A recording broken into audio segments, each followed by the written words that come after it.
Cuba ఒకవైపున మొన్ననే Trump Israel warning ఇచ్చారు, నెక్స్ట్ మీదే అన్నటువంటిది.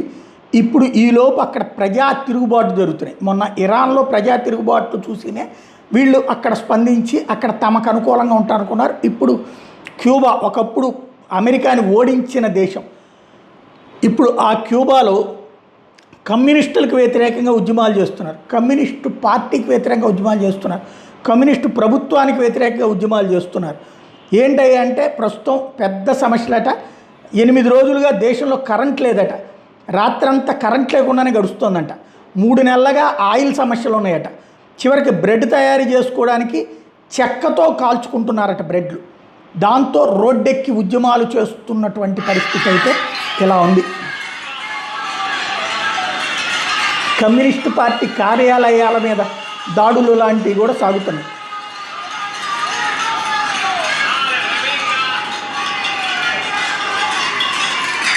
జన్జీ ఉద్యమాలు కమ్యూనిస్టులు పక్కన పెట్టాయి అన్నమాట ఇక్కడ.